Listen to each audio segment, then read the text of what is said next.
This trailer has everything. Storm unleashing lightning, Gambit's last card, Apocalypse, Unsaboner. The team scattered throughout time, at least again, possibly. The brown and gold Wolverine straight out of the comic suit, Sunspot, Exodus, Danger, Emma Frost, Psylocke, Black Suit Storm, Morph turning into Deadpool, and a season that feels like it will break a lot of hearts.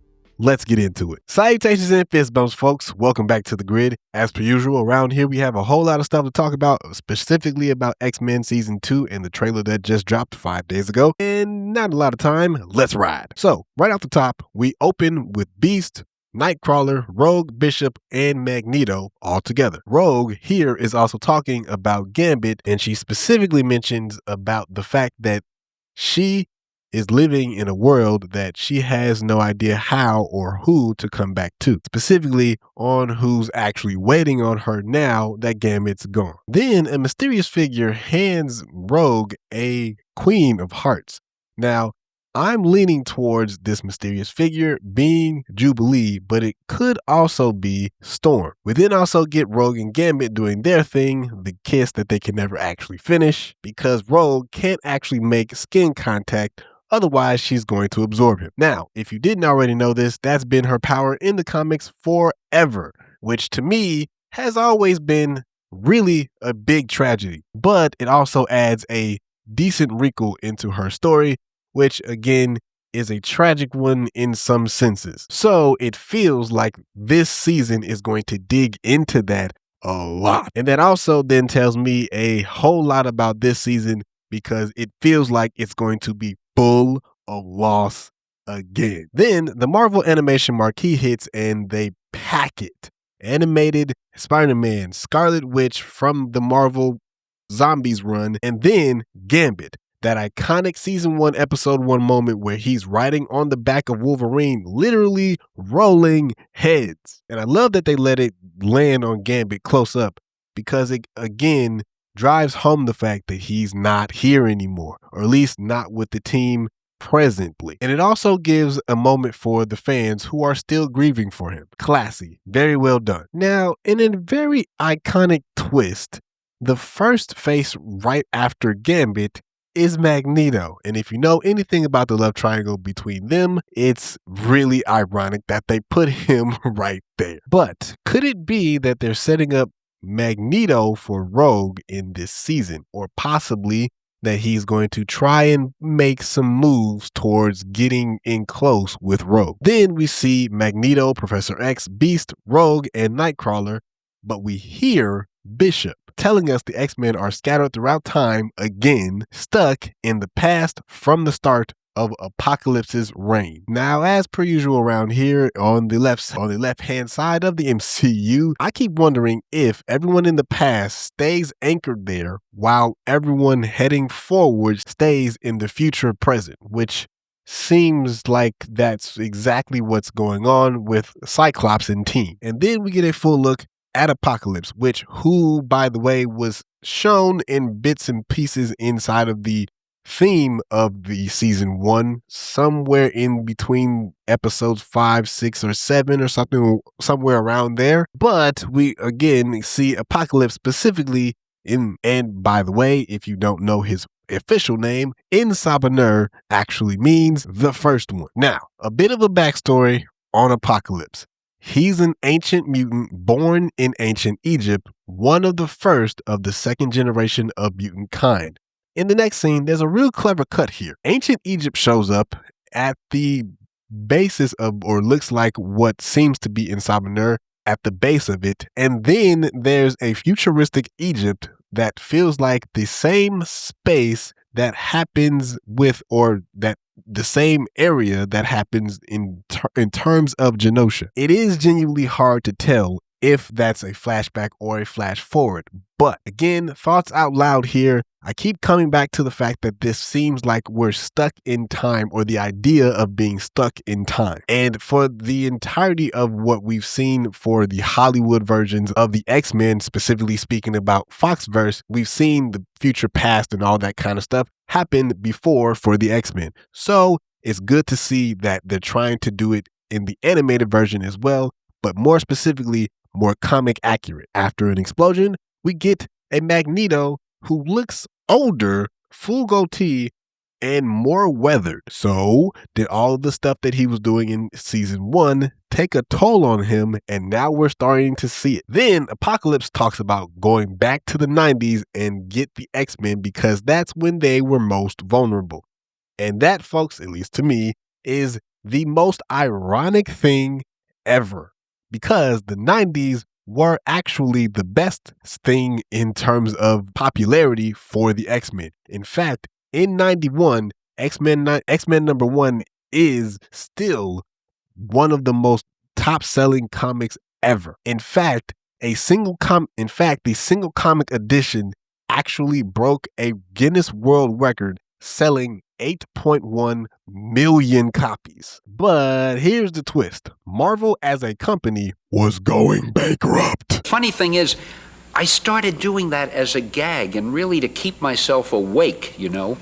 And I found that the readers are as crazy as I am. They started enjoying this sort of thing. The spectacular bubble bursts around 93.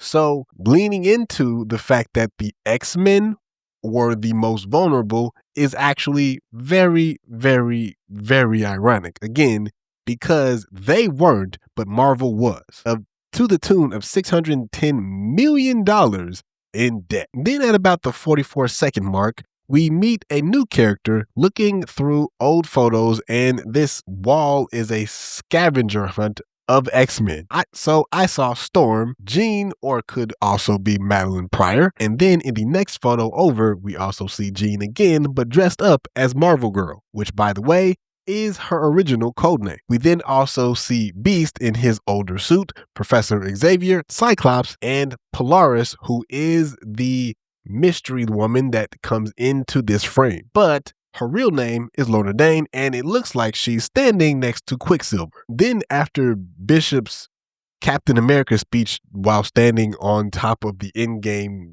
morpher, whatever they called that thing, I forgot what it was called. After Bishop's speech, we get what really looks like a teenage Cable. And I'm saying that because of the white strip in his hair and who's possibly standing behind him, Storm, and a woman who could be his mother. Now, if you don't know the lore about Cable, specifically Nathan Summers, he is the son of Cyclops and Madeline Pryor. Madeline being a clone of Jean Grey, created by Mr. Sinister, who we explored in season 1. Then around the 1 minute and 14 mark of the trailer, we get a character named Exodus. Now, for those who have never seen him before, Bennett DeParis is a powerful psionic mutant telepathy plus Omega level telekinesis historically tied to Apocalypse, who, by the way, is the one who named him Exodus. Now, in a season that feels like it's going to be a whole lot of loss because of Apocalypse,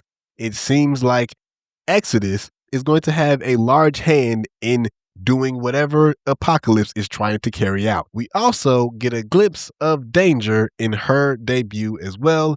Danger is the sentient manifestation of the X-Men's Danger Room, who first appeared in Joss Whedon and John Cassidy's Astonishing X-Men number 9 in 2005. Danger gained sentience and a combat simulator and then turned on the X-Men. Now, the way that I kind of think about her is she feels like, or at least the way that they might paint her in the MCU, animated or otherwise, is that she is going to turn on the X-Men similar to the way that Ultron does with Tony in Age of Ultron. But again, that's just me drawing on a parallel that seems to be there. You don't have to take that as canon necessarily, but again, left side of the MCU, here we come. Now, there's a really interesting shot of what looks like a futuristic Apocalypse, who is being gazed upon, or at least seems to be, in some type of shape, form, or fashion by Professor X, Magneto, Beast, Wolverine, Cyclops, and Nightcrawler. There's also the possibility of Jean or Rogue in there too, but I can't necessarily tell which one based on the silhouette, but I'm leaning more towards Rogue in this instance. Now, the staging of this almost makes me wonder if the X-Men and Apocalypse actually worked together at some point in the past or in the future or future present. But this current scene doesn't necessarily tell us exactly what is going on, but the next flash scene does give us a little bit of an indication on maybe something did happen, because the very next thing is shown as Apocalypse sitting on a throne with skulls all around him. Then we see Morph turn into Deadpool for the very first time. And the way that it's animated, it feels like they're saying that he's still battling with the stuff that he had to battle in season 1 with Mr. Sinister. And then in the final montage, we get a whole group sighting, and it includes Emma Frost, the White Queen, one of Marvel's heaviest telepaths, and Magneto again in a close-up. Now, could it be that they're telling us now that he's going to be a problem, good, bad, or otherwise, inside of this season, specifically to actually be a linchpin to the story, whether it goes for the mutants or against them, well, mutant kind specifically in terms of the way that we see them on Earth. And the voice that we've been hearing for the last portion of the trailer has been Nightcrawler. The final shot with the whole crew is lit, absolutely crazy, because everybody is in alternative suits. I lost it. I couldn't contain. Yes, give me all of it. Now, if that doesn't say comic fan service, I don't know what does, but I am here for every bit of it. We get a glimpse of Colossus crying over somebody, but I can't necessarily tell who, and a group of Sentinels descending on a building which looks like the X-Force building or something similar to an X-Force building, similar to the Avengers Tower in the live action MCU. Then Rogue drops, "This isn't just about us." And she's right, because it's literally about past, present, and future, and everyone that they lost in Genosha, which she does say later on that it's because everyone that they lost in Genosha still affects her and everybody mutant kind worldwide. So here's what I found so far inside of the trailer, inside of the first look for the trailer. What did you see? What did I miss? Leave that down in the comment section. If you're new around here, consider hitting that subscribe button. We love to have you. And until next time, till next video, y'all be smooth. Blurred out.